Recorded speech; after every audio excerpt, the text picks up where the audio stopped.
parle d'art de vivre. Vous aimez bien voyager un petit peu dans les Hauts-de-France? Oui, on essaie. Oui. Un peu plus compliqué actuellement, mais C'est vrai. sinon, oui, on en profite. Ça n'empêche que sur WeHo, on vous donne des idées pour aller vous balader un petit peu à droite à gauche avec vous, Marie-Aude. Et Marie-Aude, aujourd'hui, vous nous emmenez dans l'Oise Oui. pour nous emmener découvrir une pépite royale. Ça s'y prête bien, Compiègne. Compiègne, c'est ça, c'est très Compiègne et c'est très la période aussi. Parce que comme c'est la galette des rois, je me suis dit, bon, vous avez raison. Chacun a le droit de se sentir roi et reine pendant le temps d'un week-end ou de quelques jours.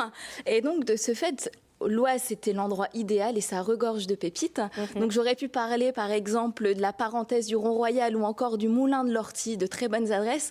Mais j'ai choisi quand même de partager mon coup de cœur qui se trouve à Saint-Étienne-Roillet, à 20 minutes de Compiègne. Ça s'appelle le Moulin Royal. On s'y croit déjà. Je me sens déjà reine, Marie-Aude. Dites-nous en plus sur ce lieu. En fait, c'est un lieu absolument exclusif. C'est-à-dire que lorsque les portes s'ouvrent, plutôt même les grilles s'ouvrent, on se sent déjà privilégié. Donc une grande bâtisse blanche, des petits cailloux blancs, des grandes statues. Et le Moulin Royal occupe un ancien moulin qui a été construit en 1616.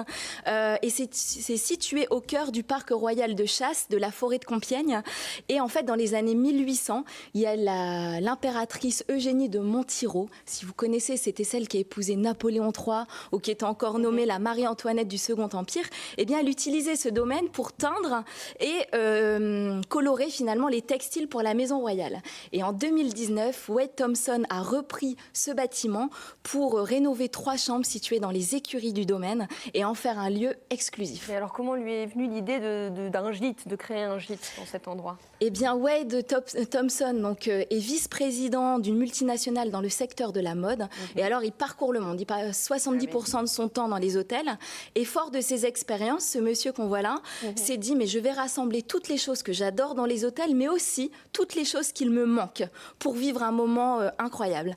Et donc, ce lieu, c'est le must en termes de détails pour nous faire vivre une expérience. Donc, on peut voir, par exemple, des petites milliardises pour notre poste café ou alors le mini-bar à petit prix, même si c'est avec modération, bien sûr. De la literie de très haute qualité, enfin, plein de choses, peignoirs, chaussons, des petites choses dont on ne pense pas, mais qui nous cocoonent. Oui, c'est ça, pour qu'on se sente bien. En tout cas, il a pensé chaque détail, voilà. Thompson. Et il a fait des partenariats pour penser chaque détail. Donc, il a fait un partenariat avec Veuve Clicquot, avec Chopard, avec Christophe, avec Esteban, des grandes enseignes.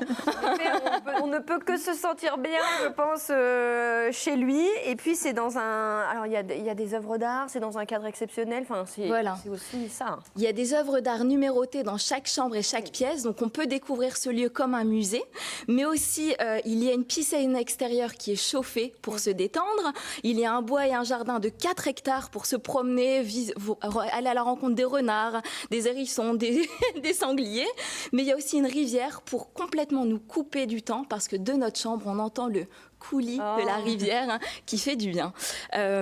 Et surtout la décoration, parce qu'il en avait marre du beige qu'on voit partout. C'est vrai que c'est voilà. très sobre dans les hôtels. Voilà. Là, il a mis des petites touches de couleur. Des touches partout, surtout que la princesse Eugénie était une icône de la mode. C'est aussi bon à savoir. Donc, il a décoré avec de la couleur punchy et aussi des pièces de Napoléon III. Donc, on peut retrouver dans ce salon la cheminée de Napoléon ou encore le chapeau. Donc, ah, quand même. Voilà. Dis donc. Et en plus de ça, c'est l'occasion de visiter l'Oise et Compiègne et ses environs. Et il y a plein de choses à voir. Ah, il y a plein de choses à voir. On peut aller voir à 8 minutes le château de Pierrefonds. Magnifique. Ou encore... ah, j'adore. Incroyable. Là, on peut aller à 10 minutes de route, ou 20 minutes de route plutôt, au Palais de Compiègne, ou alors aller voir le wagon où a été signée la fin de la Première Guerre mondiale. Toute une histoire. La clairière de l'Armistice, en pleine forêt de Compiègne. En pleine forêt de Compiègne. Donc chacun, si vous ne trouvez pas la fève, vous allez trouver une pépite incroyable. Donc allez-y pour vous ressourcer. En plus, c'est un prix tout à fait abordable.